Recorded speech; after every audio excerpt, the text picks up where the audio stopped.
Hello everyone, this is Prabha Singh. Amuse music star theory में आप सभी का स्वागत है। आज हम इस वीडियो में कम से कम 25-26 इंपॉर्टेंट क्वेश्चन करेंगे जो आपके एग्ज़ाम के लिए बहुत इंपॉर्टेंट होने वाले हैं, यूजीसी नेट के लिए।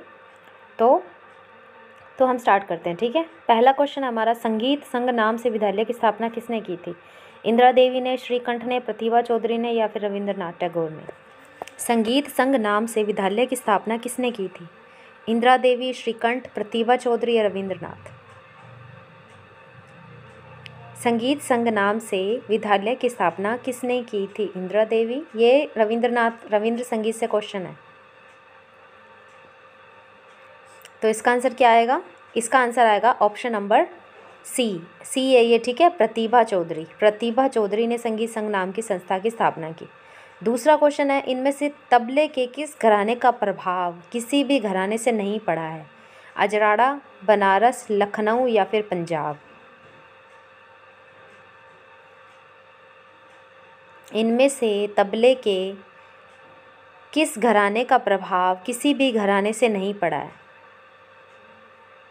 मतलब कि किसी भी घराने से निकल कर नहीं आया, ये मतलब है इसका, ठीक है। तो इसका आंसर क्या आएगा? पंजाब। ये तबले का घराना याद रखिएगा, ठीक है। तबले का घराना है ये। बनारस, लखनऊ, अजराड़ा, ये सब कहीं ना कहीं से निकल कर आए हैं। इनमें से कौन सा घराना लखनऊ घराने से निकल कर आया है? बताना है आपको। अजराड़ा, फर्रुखाबाद, बनारस, बी व सी दोनों? अजराड़ा, फर्रुखाबाद, बनारस, बी व सी या दोनों? देखो, आपको अगर बता दूं मैं, विलायत खां जो थे फर्रुखाबाद के प्रवर्तक माने जाते हैं और बनारस के कौन माने जाते हैं? राम सहाय। तो राम सहाय के गुरु कौन आते हैं? मोदू खां। जबकि विलायत खां के गुरु कौन आते हैं? बख्शू खां। तो इसलिए अपने कह सकते हैं कि लखनऊ घराने से निकल कर आया है। तो इसका आंसर क्या होगा? बी व सी दोनों ही होगा, क्योंकि ये दोनों जो मोदू और बख्शू खां लखनऊ घराने से हैं, इसलिए। अब आपको मिलान करना है कौन सा पर्सन किस घराने से है। एक तरफ है बाबा मलंग, दूसरी तरफ है जानकी साय, तीसरी तरफ है हबीबुद्दीन खान, चौथी तरफ है अच्छन महाराज, और एक तरफ है पंजाब घराना, लखनऊ घराना, बनारस घराना, फर्रुखाबाद घराना। ऑप्शन क्या हो सकते हैं? 1324, 2431, 3421 या फिर 1342? मिलाइए। आपको बाबा मलंग कौन से घराने से है, जानकी साहे कौन से घराने से है? आप लोग इमेजिन करिए अपने माइंड में। अभी मैं जल्दी लाइव क्लासेस भी स्टार्ट करूँगी, ठीक है। अगर LT ग्रेड की तैयारी करना चाहते हो तो 9116054763 इस नंबर पर मुझे कॉल कर सकते हो। इसकी क्लासेस चल रही हैं। एक बैच तो कंप्लीट हो चुका है, अगला बैच भी शुरू कर रहे हैं हम। 1000 रुपीज़ फ़ीस है। जो भी इसके लेना चाह रहा है, 1500 रुपये फ़ीस है इसकी, है ना। जो भी इसको लेना चाह रहा है वो इसको ले सकता है। और उसके अलावा फर्स्ट ग्रेड की भी वैकेंसी आ रही है नवंबर में, जो राजस्थान की होती है। उसमें अच्छी खासी सैलरी मिल सकती है आपको, 60-65 हज़ार रुपये अगर आपका सिलेक्शन हो जाता है तो। उसकी सैलरी पैकेज 765-60,000 समथिंग रहता है, ठीक है। उसकी भी तैयारी करना चाहते हो तो आप मुझे कॉल कर सकते हो। बताइए, इसका मिलान करना है आपको कौन सा किस घराने से है। बाबा मलंग, जानकी साय, हबीबुद्दीन खान, अच्छन महाराज। तो देखो, इसका आंसर क्या आएगा? Option number A, 1324। कैसे होगा? बाबा मलंग कौन से घराने से? पंजाब घराने से। जानकी साहे कौन से घराने से आ जाते हैं? बनारस से। आपको पता है ना, राम साहे। हबीबुद्दीन खां कौन से घराने से आ गए? लखनऊ घराने से। और अच्छन महाराज कौन से घराने से? सॉरी, अच्छन महाराज लखनऊ से आएंगे, सॉरी गाइस। ये थोड़ा सा हबीबुद्दीन फर्रुखाबाद से हैं, ओके। अगला है, इनमें से किस घराने में चांटी के स्थान पर स्याही का अधिक प्रयोग किया जाता है? अजराड़ा में, पंजाब में, लखनऊ में या दिल्ली में? इनमें से किस घराने में चांटी के स्थान पर, देखो हबीबुद्दीन खान जो थे वो ना फर्रुखाबाद से थे, थोड़ा सा ध्यान रख लेना, फर्रुखाबाद से हैं। और जानकी साहे जो हैं वो बनारस से हैं।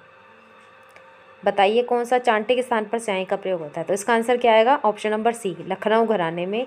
और जबकि चांटी का ज़्यादा प्रयोग किस में होता है? दिल्ली घराने में। चांटी प्रधान बाज हम किसको बोल सकते हैं? दिल्ली घराने को।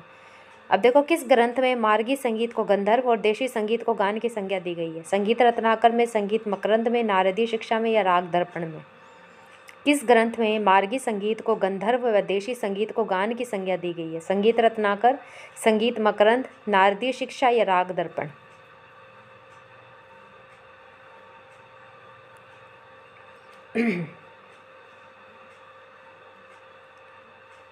तो इसका आंसर क्या आएगा? इसका आंसर आएगा ऑप्शन नंबर ए, संगीत रत्नाकर। संगीत रत्नाकर ग्रंथ में मार्गी संगीत को गंधर्व, देशी संगीत को गान की संज्ञा दी गई है। अगला क्वेश्चन है हमारा, किसने जातियों की उत्पत्ति लोक संगीत से मानी है? अब देखो ये क्वेश्चन नया हो सकता है आपके लिए। किस कलाकार ने कहा है कि जातियों की जो उत्पत्ति हुई है वो लोक संगीत से हुई है? सोमनाथ ने कहा है, श्री रतन जनकर ने कहा है, फ़कीरुल्लाह ने कहा है, या फिर मान सिंह तोमर ने बोला है? किसने बोला है ये? किसने जातियों की उत्पत्ति लोक संगीत से मानी है? सोमनाथ ने, श्री रतन जनकर ने, फ़कीरुल्लाह ने, मान सिंह तोमर ने? इसका आंसर जो आएगा, इसका आंसर आएगा option number B, doctor Shri Ratan Jankar जो है उन्होंने बोला है इसके बारे में। ठीक है, अगला क्वेश्चन हमारा, इनमें से कौन सी शुद्ध जातियाँ नहीं हैं? धैवती, आर्शबी, पंचमी, आंध्री। Which one is not the natural jati? धैवती, आर्शबी, पंचमी या आंध्री?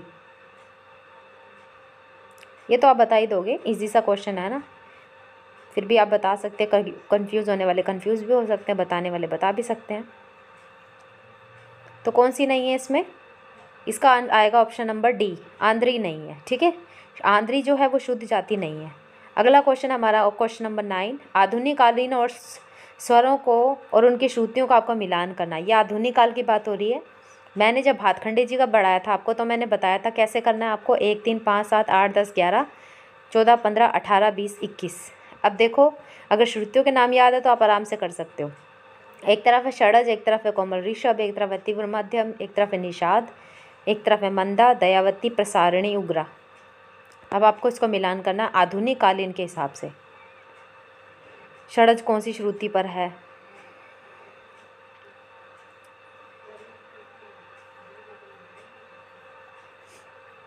देखो 1 3 5, पाँचवीं पर क्या होता है हमारा?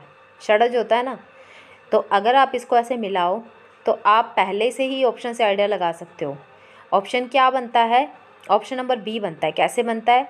क्योंकि दयावती जो है, षडज जो है दयावती पर ही स्थित है ना।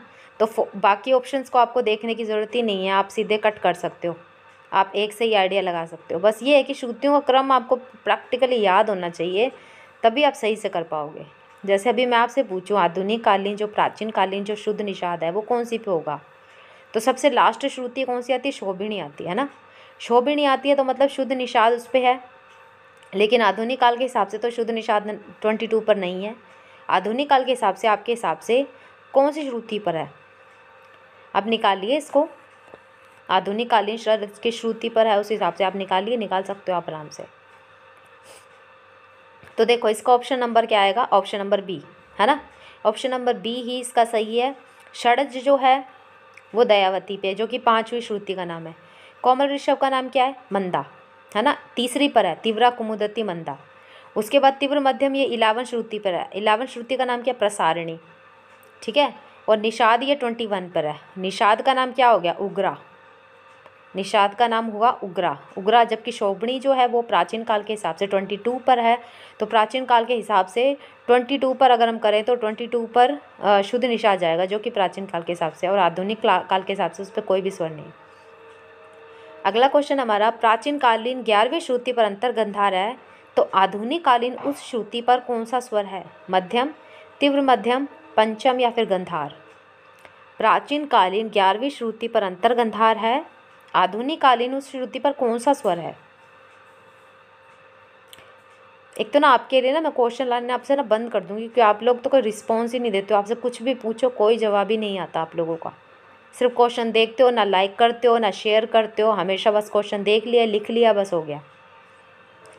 सिर्फ आपसे एक कमेंट मारती हूँ, उससे भी मुझे भी मोटिव होता है कि हाँ भाई आप लोगों को कितना समझ में आ रहा है, कितना आपको पसंद आती है वीडियो। कोई रिस्पॉन्स ही नहीं देते हो आप लोग तो। अगला है, इनमें से कौन सा राग है जो काफ़ी अंग में शामिल नहीं है? सिंदूरा, बरवा, धानी या पीलू? ये काफ़ी अंग की बात हो रही है, थाट की बात नहीं हो रही है, याद रख लेना। आपको पता है ना, नारायण मोरेश्वर खरे ने बताया रागांग राग वर्गीकरण के बारे में, तो वही अंग की बात पूछ रही हूँ मैं आपसे। कौन सा इनमें से काफ़ी अंग में शामिल नहीं है? सिंदूरा, बरवा, धानी या पीलू? तो इसका आंसर क्या आएगा? ऑप्शन नंबर सी। धानी जो है वो काफ़ी अंग में शामिल नहीं है। अभी एक क्वेश्चन आपसे नया पूछ रही हूँ मैं, शायद शौक होंगे। देखो, नारायण मोरेश्वर खरे थे, उन्होंने कितने रागांगों के आधार पर वर्गीकरण किया है? अब कुछ तो सीधा 30 पर क्लिक कर देंगे, लेकिन मैं आपको बता दूं नारायण मोरेश्वर खरे ने टोटल 30 नहीं बताए हैं।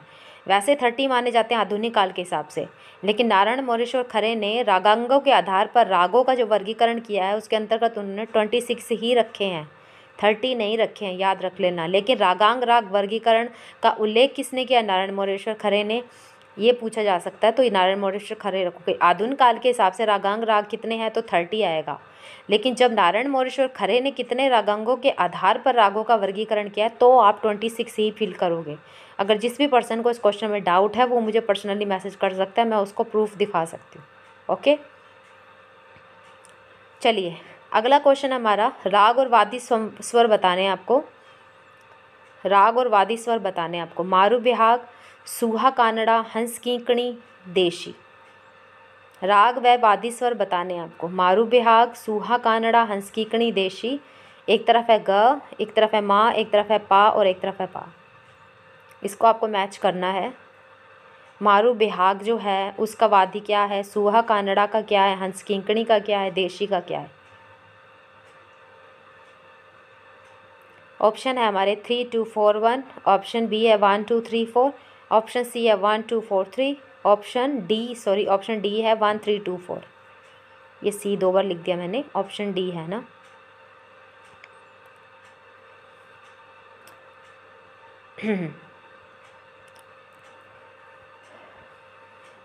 चलिए इसका जो आंसर होगा वो होगा ऑप्शन नंबर बी 1 2 3 4। मारू बिहाग का वादी स्वर क्या है? गंधार। सूहा कानड़ा का क्या है? मध्यम। हंस कीकणी का क्या है? पंचम। देशी का क्या है? पंचम। हंस कीकणी का पंचम है और इसका संवादी देखें तो कौन सा आ जाता है? षड़ आ जाता है, ठीक है। और सूहा कानड़ा का भी षड़ आ जाता है संवादी।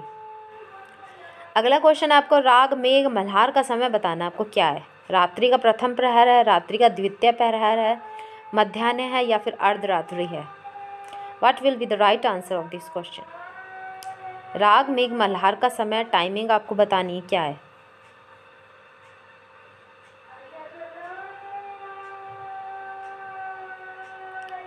इसका जो आंसर आएगा वो आएगा आंसर ऑप्शन नंबर बी, रात्रि का द्वितीय प्रहर। राग मेघ मल्हार का समय जो है रात्रि का द्वितीय प्रहर है, ठीक है, इसको याद रखिएगा।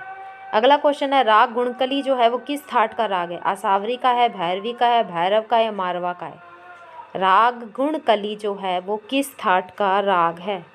आसावरी का है, भैरवी का है, भैरव का है, मारवा का है? गुणकली किस थाट का राग है? आसावरी का, भैरवी का, भैरव का या मारवा का?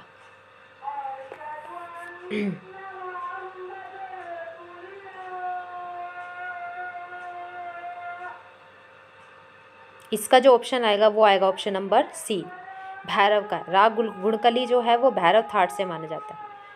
अगला है, देबू चौधरी जो है वो कितने पर्दों वाला सितार बजाते थे? 17 का, 19 का, 21 का या कोई नहीं? देखो, देबू चौधरी के गुरु कौन आते हैं? मुश्ताक अली खां। और मुश्ताक अली खां जो थे वो कितने पर्दों वाले सितार बजाते थे, ये आप मुझे कमेंट में बताओगे। देबू चौधरी कितने पर्दों वाला सितार बजाते हैं? इसका तो आंसर मैं आपको बता ही दूंगी।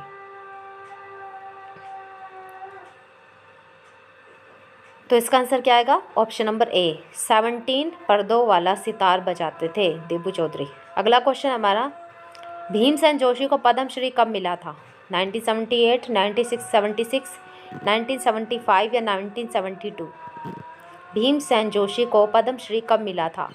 1978, 1976, 1975 या ऑप्शन नंबर डी 1972? तो इसका आंसर आएगा ऑप्शन नंबर डी 1972, ठीक है। अगला क्वेश्चन हमारा, कलाकार हैं, आर्टिस्ट हैं और उनके जन्म का मिलान आपको करना है कि उनका जन्म कब हुआ था। पंडित हरिप्रसाद चौरसिया एक तरफ देबू चौधरी है, एक तरफ भीमसेन जोशी, एक तरफ बिस्मिल्लाह खां है। एक तरफ है 21 मार्च 1916, एक तरफ है 14 फरवरी 1922, 30 मई 1935, 1 जुलाई 1938। What will be the right answer? ये कलाकार है, कलाकार नहीं है। कलाकार और उनके जन्म का मिलान करना है आपको।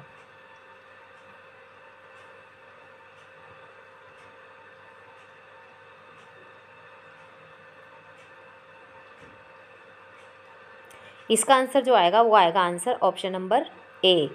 अब देखो, पंडित हरिप्रसाद चौरसिया का जन्म कब हुआ है? 1 जुलाई 1938 को। देबू चौधरी का कब हुआ है? 30 मई 1935 को। भीमसेन जोशी का कब हुआ है? 14 फरवरी 1922 को। बिस्मिल्लाह खां का कब हुआ है? 21 मार्च 1960 में। इनको आप देख लो, सबसे पहले जन्म किसका हुआ है, एक क्रोनोलॉजिकल ऑर्डर पूछ लेते हैं कई बार। अगला क्वेश्चन है हमारा, उस्ताद अमीर खां के गुरु कौन थे? अमीर हुसैन खां, विलायत खां, उमान अली या अमान अली? ये वाला क्वेश्चन मैंने प्रीवियस वीडियो में आपको अमान अली बता दिया है, तो प्लीज़ उस चीज़ में कंफ्यूज मत होना, वो थोड़ा सा प्रिंट मिस प्रिंट हो गया मुझसे। तो इसका जो आंसर आता है ना, उमान अली आता है, ठीक है, ऑप्शन सी माना जाता है। उस्ताद अमीर खां के गुरु जो हैं उसमें मैंने आपको अमान अली बताया था, लेकिन अमीर हुसैन खान नहीं है, विलायत खान नहीं है, इनके जो गुरु आते हैं ऑप्शन नंबर सी आएगा, उमान अली, ठीक है। अमीर खां के गुरु कौन आते हैं? उमान अली। अगला क्वेश्चन है, अलाउद्दीन खान ने किस घराने के कलाकार से शिक्षा ली थी? दिल्ली घराने के कलाकार से, अजराड़ा घराने के कलाकार से, पंजाब घराने के कलाकार से, या फर्रुखाबाद घराने के कलाकार?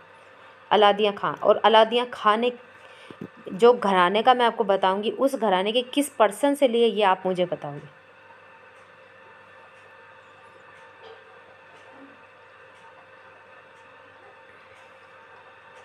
इसका जो आंसर आएगा वो आएगा ऑप्शन नंबर सी, पंजाब घराने के आर्टिस्ट से लिए थी। और वो आर्टिस्ट कौन से थे उसका नाम आप हमें बताओगे, ओके। लाजवंती राग किसके द्वारा निर्मित की गई है? उस्ताद अली अकबर खां के द्वारा, अलाउद्दीन खां के द्वारा, रविशंकर के द्वारा, या देबू चौधरी के द्वारा? लाजवंती राग किसके द्वारा निर्मित की गई है?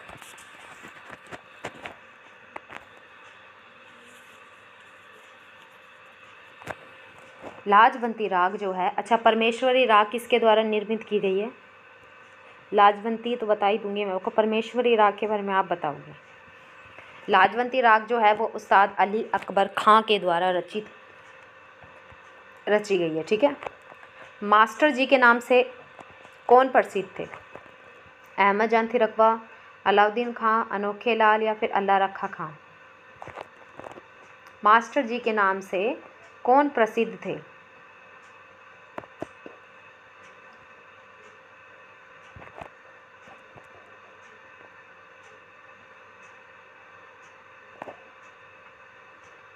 इसका जो आंसर आएगा वो आएगा ऑप्शन नंबर डी, अल्लाह रखा खां। मास्टर जी के नाम से कौन प्रसिद्ध थे? अल्लाह रखा खां। अगला क्वेश्चन हमारा, नाट्यशास्त्र का 28वां अध्याय कब प्रकाशित हुआ था? 1985, 1980, 1983 या 1986? ये नाट्यशास्त्र का 28वां अध्याय है जो आचार्य बृहस्पति के द्वारा प्रकाशित किया गया था। और कब किया गया था? और इसमें ये जो प्रकाशित उन्होंने किया था, इसमें किस चीज़ पर ज़्यादा फोकस किया गया था, ये आप बताओगे कमेंट में। थोड़े से मेहनत भी आप लोग भी किया करो। इसका जो ऑप्शन आएगा वो आएगा ऑप्शन नंबर डी, 1986, ठीक है, 1986 में किया गया था। और इसमें किस चीज़ पर फोकस किया गया है वो भी आप बताओगे। बालेश्वरी राग किसके द्वारा निर्मित है? लतीफ़ अहमद, लालमणि मिश्र, आचार्य बृहस्पति या हबीबुद्दीन खां? बालेश्वरी राग जो है वो किसके द्वारा निर्मित है? लतीफ़ अहमद, लालमणि मिश्र, आचार्य बृहस्पति या हबीबुद्दीन खां?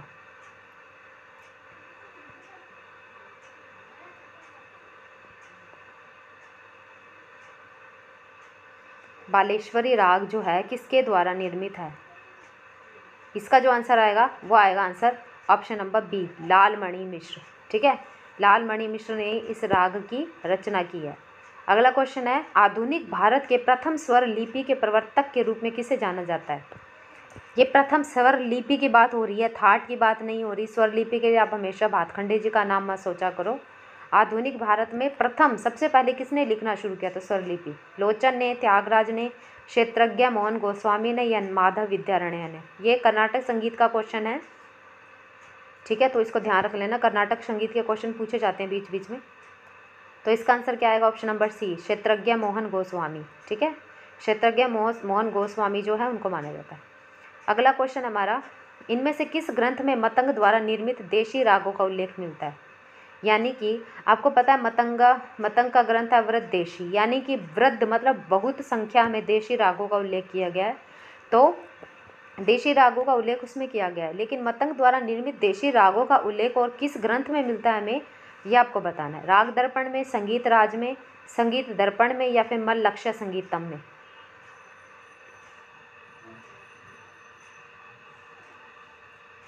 इसका जो ऑप्शन आएगा ऑप्शन नंबर बी, संगीत राज ग्रंथ में। ठीक है, संगीत राज ग्रंथ में मिलता है हमें। अगला क्वेश्चन हमारा, राग का प्रमुख गुण क्या है? रंजकता, रस, नाद या लय। राग का प्रमुख गुण क्या है? रंजकता, रस, नाद या लय।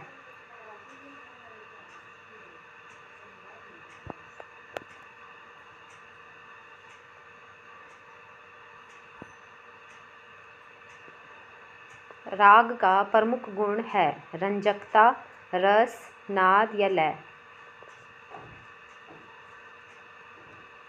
इसका जो आंसर आएगा वो आएगा, इसका आंसर ऑप्शन नंबर ए। ठीक है, ऑप्शन नंबर ए है रंजकता। ये मेन क्वेश्चन माना जाता है कई बार। ठीक है, आ जाता है। अगला क्वेश्चन हमारा, करुण रस के देवता कौन माने जाते हैं? रुद्र, महाकाल, यमराज या ब्रह्मा जी। करुण रस के देवता जो हैं कौन माने जाते हैं? रुद्र, महाकाल, यमराज या ब्रह्मा जी।